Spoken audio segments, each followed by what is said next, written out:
Hi, this is Praios, and today we will discuss how to best fight back against flop aggression.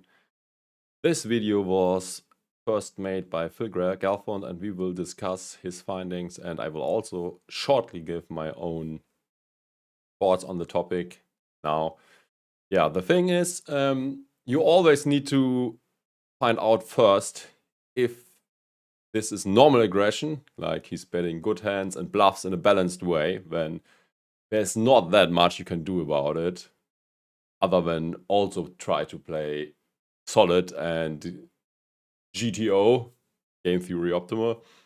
But if he is overly aggressive, you obviously have to make some adjustments, call more, and also raise him more, also as a bluff, because yeah, often he will end up with nothing. And also, it's important to find out what his range composition is and how, and what strategy is best.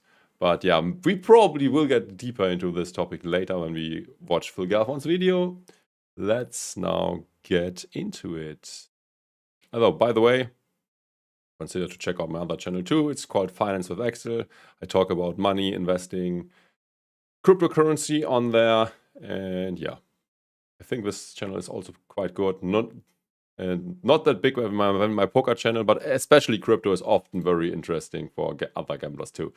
Okay, let's now. Hey everybody, Phil here. So today I want to talk about how to adjust to a player who continuation bets the flop too frequently. This is a pretty common leak that people make. They bet too often after raising pre-flop. I want to talk about it because it's very nuanced, and the way that you take advantage is not always clear. By the way, I think actually that is not true, or not necessarily true, because I think it's a tendency of a good portion of the player pool to fold too much to continuation bets, and that's why people might have the tendency to bet the flop too much. And then this is basically a function of how the other players play, and people try to exploit their weaknesses. Anyways, let's continue. And yeah, we want to find out how to combat that. And there's no kind of general adjustment to somebody who's c-betting too often. I mean, the general adjustment is that when you're kind of defending against their raises, weak hands go down in value, strong hands go up in value because you're facing more flop aggression. Yeah, the thing is, you need to know more about the range composition in order to make the proper adjustments. It also helps to know about the turn tendencies. Will he have relentless aggression too, or will he give up most of the time? Then the strategy would be to be in position and to call many flops, also lightly. And if he checks, you probably can figure out on your own what to do. But are they c-betting too many good hands? Are they c-betting too many bluffs? Are they just... Yeah, that's what I meant with range composition. Are they c-betting too many hands, too much value? Is this basically all for value? Do they only take the top, whatever, 70% of hands? Or is it like, what is it called? Polarized range, so that he's betting the top and the bottom. Yeah, good morning. Nice that you are here. Yeah, doing fine. Decided to stream 2 days in a row. Not happening that often. c-betting too many of both, because the correct adjustment to each of those is different. Usually, I think what you see is, somebody in a spot where they're supposed to have like a 60% c-bet frequency, they just c-bet like 90%. But actually, the strength of their c-betting range is not that different. It's a little bit weaker because you only can make so many sets in two pair, and those are all already betting. But the way that you're supposed to play in theory with the 60% c-bet is that, some of your pretty good hands you check back to protect that check back range, and then you also check back some draws, and you check back some total air as well. Yeah, I usually stream like, I would say once or twice a week. There's a Galfond PLO course? No, didn't watch it yet. Is it public or is it behind a paywall? on Raise Your Edge. I mean, I basically don't watch video from other people other than on my stream. And I usually also don't pay for it. Although I got a free PLO Mastermind login as I'm advertising them and generating some value. But I basically still never watch the videos. And yeah, Phil is like an excellent coach. And even his old videos aged very well, which he made for like 10 years ago or something. He's a great coach and he's explaining stuff extremely well. So we would recommend, if that's how you learn, to book the to book his site. What is it called? Raise Your Edge? Or no, raise it once. Raise once? No, run it once. That's it. Yeah, if you are learning this way. And yeah, obviously Solver, and yeah, links are in the description, obviously. So actually I'm sort of retired, but if I play, I usually play PLO. And if I play with friends, often they don't like PLO, and then often we arrange an agreement that we play some PLO and some no limit hold'em. But yeah, these are also the games which I think are the most profitable. And yeah, the ones where you can find action, especially on higher stakes too. So yeah, if you want to be a successful poker player, no limit hold'em and pot limit Omaha, I think, if nothing changed dramatically. And yeah, also turn ace seem to be a very good option, but I never got into them. But yeah, obviously turn ace are great and many people are still crushing them. And you might be a little bit more likely to bet good hands and to check bad hands, but not. Yeah, but I also, the 5-card and 6-card PLO, especially if you play on apps or something. But yeah, I think 5-card PLO already sucks because it's a lot more nut peddling. And then 6-card PLO, you basically need the nuts always. So I think 4-card PLO is definitely the best game of them all. But for some reason, fish really like the 5 and 6-card variant. You don't just bet all your good hands and check all your bad hands, because that leaves your check back range way too weak and exploitable. Yeah, there's also, I think people will start to get a lot better in 5-card PLO soon, as there is the first solver out there too now from Jay Nanda's side. And yeah, also link below. So, but enough of yeah, doing advertising for myself. And there's also another tool that's insanely great. Poker Tools Odds Oracle, not even affiliated to them. But yeah, this is a great tool and works for basically every poker variant, and you can figure stuff out with it. So yeah, highly recommended to use this tool as well. Somebody's betting 90% instead of 60%. They often, only slightly weaken their range. And so the way that you respond to their c-bet and the way that you respond to their check back, it might not need to change that much. Yeah, true. In this example, you cannot do that much. Probably call a bit more, raise a bit more. And I think that's not intuitive to people because they're thinking, well, this. And nice to hear that. Yeah, happy that you like the interaction we had. This person's betting, 1.5 times as often as they're supposed to. So I have to attack this. I have to Yeah, and also consider checking out my YouTube. You find a lot of old videos. Most of the time, if I was streaming, I also uploaded to YouTube a few hours later or a day later. Fight back. Not necessarily. Now, I'm speaking in generalities. It's going to depend on the spot.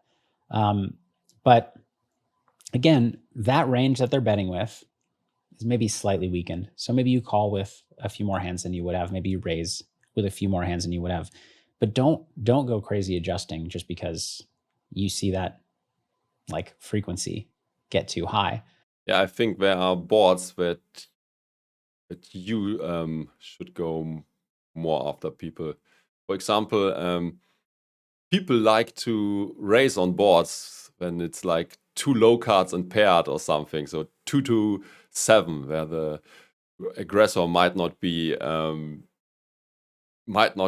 have something very often, and there the leveling war starts when you raise back and he raises back, because nobody's supposed to have anything. So these are the boards where you could achieve something with relentless aggression.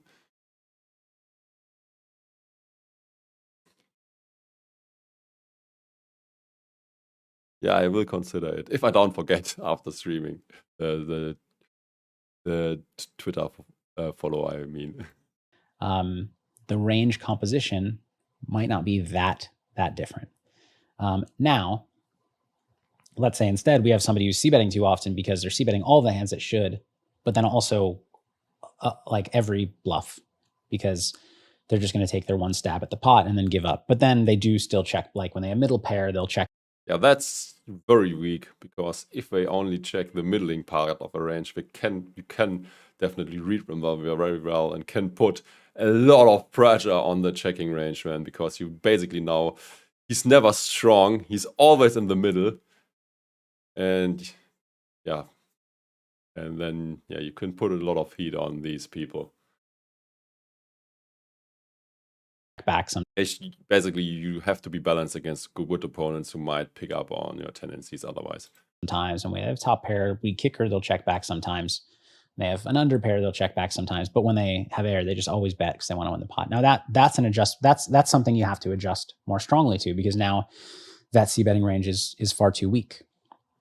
Yeah, because now that he is having the strong hands and the nothing part, and the nothing part usually is way more than the strong hands only, and yeah, then raising becomes massively profitable, for example.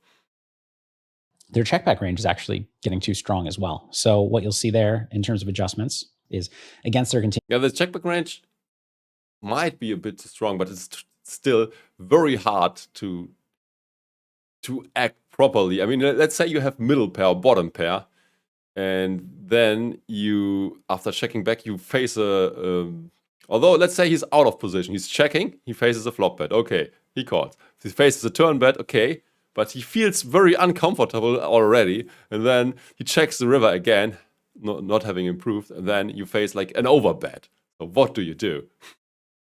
So you could definitely put a lot of heat on people having this playstyle. I mean, this is purely exploitative approach, but yeah, no, not GTO, but still hard for people to call down in this case. Continuation bet. You need to call more often. You need to bluff raise more often. You need to value raise more often too, but especially bluff raise more often. Now, I think value raising actually in this spot is not necessarily true, because yeah, the middle pair stuff is not getting bad, so he has top pair or better, and it's hard to so I think you probably not value raising more. I'm not gonna make this a 50-minute video, but for value raising more often, like it depends what they do. It depends if they bet too many bluffs and they realize their range is wide, so they defend more. The thing why I think you should not value raise more often is because you isolate yourself in this case against the better part of his range, and that's something you probably don't want to do against the described opponent.